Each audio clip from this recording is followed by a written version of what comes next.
All right, welcome back to another video. Today, I'm actually going to be talking about my Mango setup on Fedora. Before I jump into that, if you've been enjoying my content, please consider liking and subscribing to the channel. And if you want to support my Linux journey and my content creation, you can do so at ko-fi.com/theblackdawn, or you can join the YouTube memberships. Where here soon, I will be doing some member-only live streams. It's gonna be a little bit different than my normal gaming streams. So if you are into kind of hanging out and having a little bit more laid back streams with some configs and just working on some things, you can tune into that. But yeah, so let's jump right into the video here. So you have my configuration here that I have pulled up in Helix in my Kitty terminal here.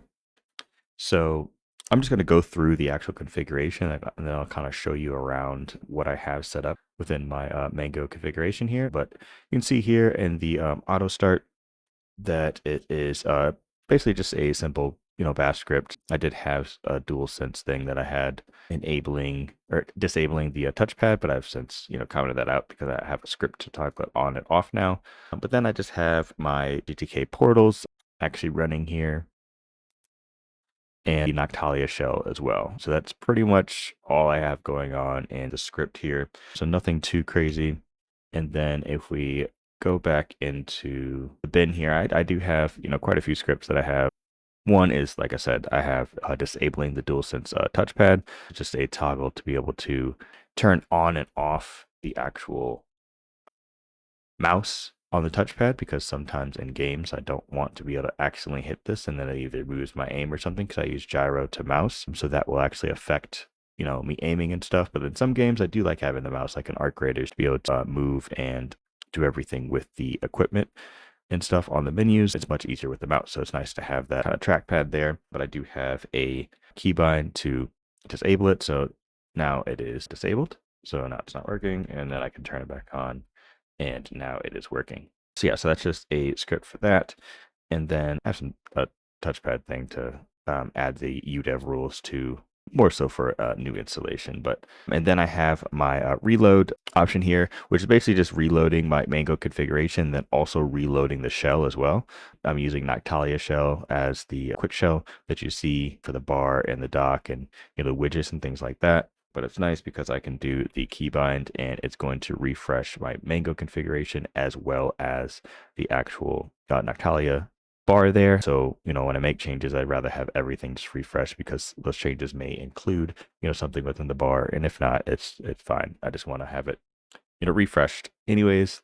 Then I just have a screenshot option here. And then I did create this little set icons with all of the different Tela variants, as you can see here. And all this is really doing is, so if I open up another terminal and then do set icons, brings up a fuzzy finder to select one of the variant. And then when I do select one of these, it is going to add these as the icons for GTK and Qt in my .config to update my icons to match whatever, theme or whatever I have. So I like Tele icons, but depending on what color scheme or wallpaper and stuff that I'm using, sometimes I just want to change the folder and the variants of the folder icons and things like that. So I just have this available to do that, and it just sets them and then restarts the options here. So if I want to change it to pink, you can see here that now my files folder is pink. And if I open up my files app, you can see the folders are now pink as well. I do want the gray ones for right now, so I'm just going to do set icons there and go back to gray.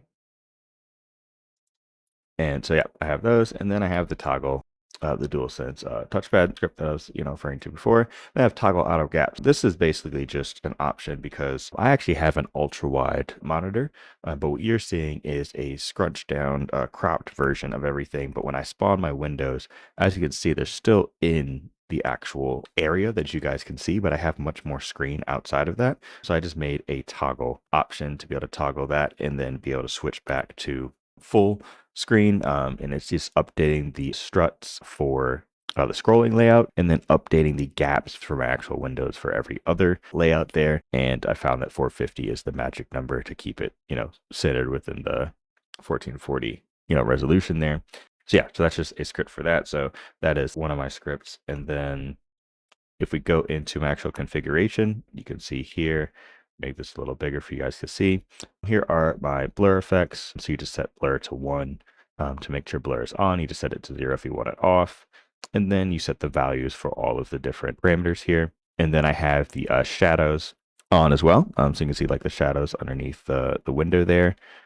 That's what I have. And you obviously can see the blur where it's blurring out the actual tree in the background. So if I wanted to turn blur off, I would go ahead and save this and then do my refresh.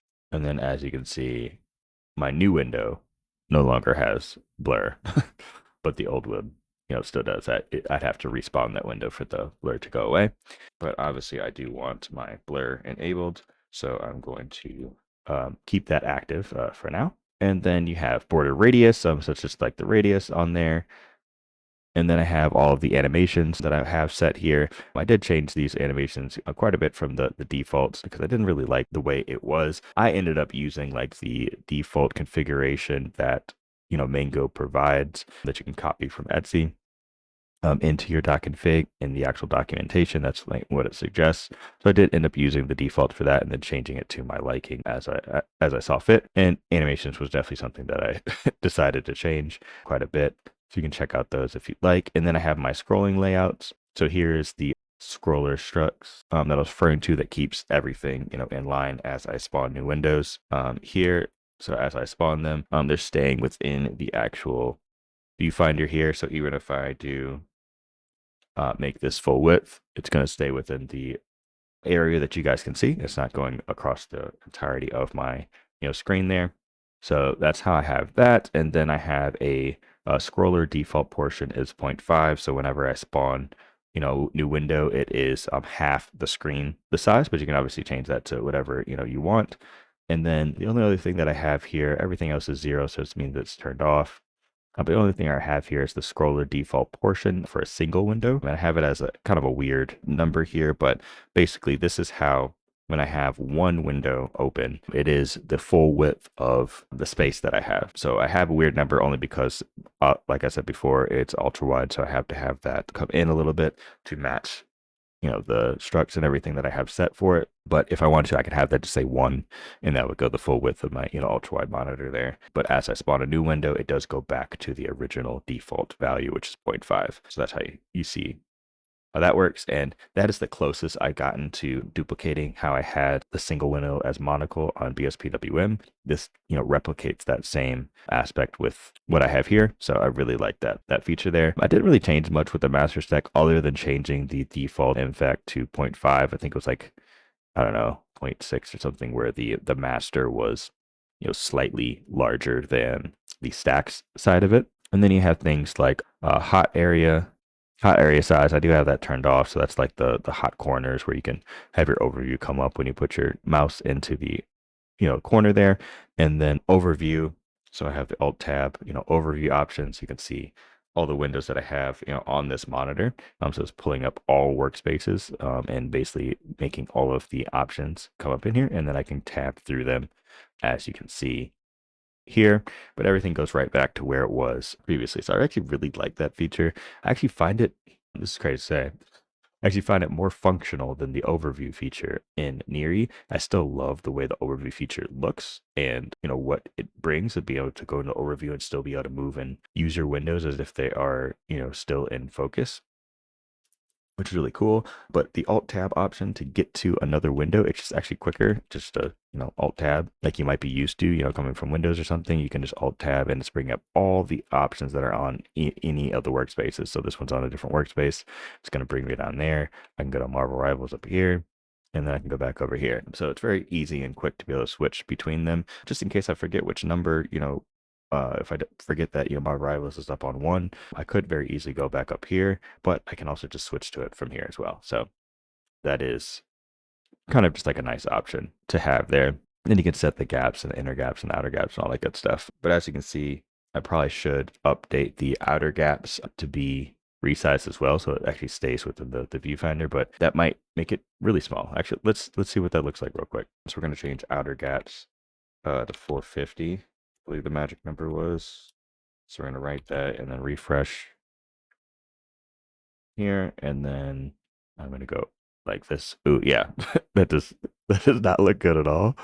So we're definitely not going to do that. We're going to keep this, but let's just do maybe 50 because that obviously made them, way too small. So now with 50, that's still, legible, and it brings it in, slightly from the sides of my monitor there. And then you have some miscellaneous options here. Didn't really change anything here other than my like cursor and cursor size. Everything else I did leave as default, but you can go into the documentation. You can see what all of these options actually do.